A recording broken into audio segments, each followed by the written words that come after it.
நான் Google AI கூட மன்னிப்பை பற்றி ஒரு டிஸ்கஷன் பண்ணிகிட்டு இருந்தேன். அந்த விஷயத்த தான் உங்ககிட்ட ஷேர் பண்ணலான்னு நினச்சேன். மன்னிப்புன்றது ஒரு பேட்டர்னை கட் பண்ணுறதுல எவ்வளோ ஒரு அதாவது நெகட்டிவான ஒரு பேட்டர்ன் போயிட்டுருக்கு. அதை கட் பண்ணுறதுல எவ்வளோ ஒரு முக்கியமான விஷயத்த கொடுக்குதுன்றத இம்பேக்டை கொடுக்குதுன்றத இந்த வீடியோவில் நம்ம பார்க்குறோம். இதை நீங்கள் அங்கங்கே நிறுத்தி படித்து பாருங்கள். நான் சொல்ல வந்ததை நான் சொல்கிறேன். கூகுள் என்ன சொல்லியிருக்குன்றதை நீங்கள் பாருங்கள். உங்கள் கூகுள் கிட்ட கூட நீங்கள் டிஸ்கஸ் பண்ணி பாருங்கள். இல்லை சாட்ஜிபிடி கூட டிஸ்கஸ் பண்ணி பாருங்கள். அது வந்து உளவியல் பூர்வமாக முற்றிலும் உண்மையானதுன்னு சொல்லியிருக்கு. நான் என்ன சொன்னேன்னா இப்போது வந்து நம்ம ஒருத்தரை மன்னிக்கிறோன்றது நமக்கு நல்லதுன்றது முக்கியமாக நமக்கு நான் செஞ்சுக்கிறேன் நம்ம நல்லதுன்றது புரியுது நமக்கு.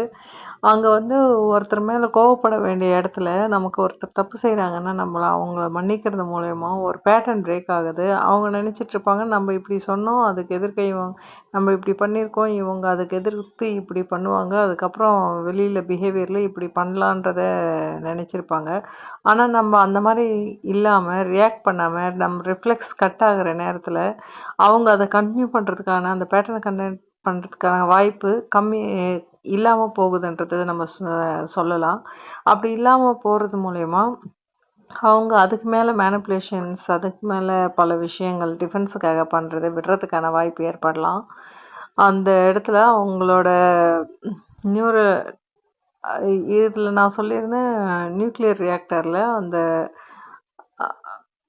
கட்டுப்படுத்துகிற அந்த செயின் ரியாக்ஷனை கட்டுப்படுத்துகிற ஒரு நியூட்ரான் அப்சர்வர் உள்ளே விடுவாங்க. கண்ட்ரோல் ராடுன்னு சொல்லிட்டு அது நியூட்ரான்ஸ் அப்சர்வ் பண்ணிவிடும். அப்போ அந்த செயின் ரியாக்ஷன் நடக்காது. அப்போ வேணுன்றப்போ ஆயுதங்கள் அணுகுண்டு மாதிரி ஒரு விஷயத்தை பயன்படுத்துகிற விஷயம் நமக்கு கரண்ட் மாதிரி ஒரு விஷயங்களை மின்சாரம் எடுக்கிறதுக்கு பயன்படுற ஒரு விஷயமா மாற்றிக்க முடியுது. அது வந்து ஒரே ப்ராசஸ் தான். ஆனால் அதை கண்ட்ரோல் பண்ண முடியும் கண்ட்ரோல் பண்ண முடியாது.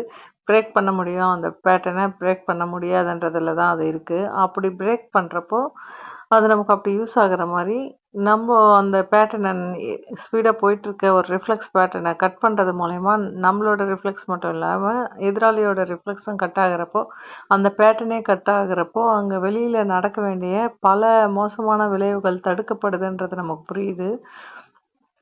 மன்னிப்புன்றது ஒரு பலவீனமாக பார்க்காம அது ஒரு மிக சக்தி வாய்ந்த கருவியாக பயன்படுத்துவதற்கான ஒரு வாய்ப்பு இருக்கான்றதை உங்களால் புரிஞ்சிக்க முடியும். இது மகரிஷி சொல்லியிருக்கிற இதில் பார்த்தோன்னா கோவத்தை வந்து விடுறதுக்காக அவர் சொல்லியிருப்பார்.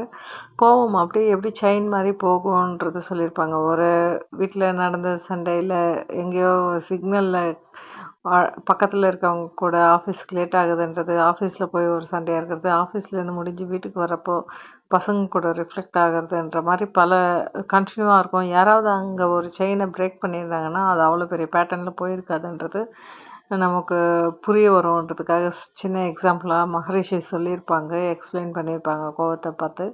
அந்த மாதிரி பல விஷயங்களை நம்ம பேட்டர்னில் இருக்க கெட்ட விஷயத்தில் இருக்க பேட்டர்னில் போயிட்டுருக்க ஒரு விஷயத்தை நிறுத்தணும்னா இந்த மாதிரி அந்த நியூட்ரான் அப்சர்வர் மாதிரி அணுகுண்டு சோதனை அணுகுண்டாக இருக்கிற இடத்துல இருக்கிற மாதிரி இல்லாமல் அனல் மின் நிலையத்தில் இருக்கிற மாதிரி அதே தத்துவத்தை நம்ம பயன்படுத்த முடியுன்றதை நம்ம புரிஞ்சுக்கலாம். அதை நெகட்டிவாக பார்க்காம ஒரு பாசிட்டிவான ஒரு இன்புட்டாக நம்ம எடுத்துக்கலாம். அது நமக்கும் நம்ம எதிரில் இருக்கவங்களுக்கு மட்டும் இல்லாமல் அந்த சூழலுக்கும் அது ரொம்ப இணக்கமான ஒன்றா இருக்குன்றதை எனக்கு புரிஞ்சுது. அதனால தான் பகிர்றேன். உங்களுக்கு புரியுதான்னு பாருங்கள். நன்றி.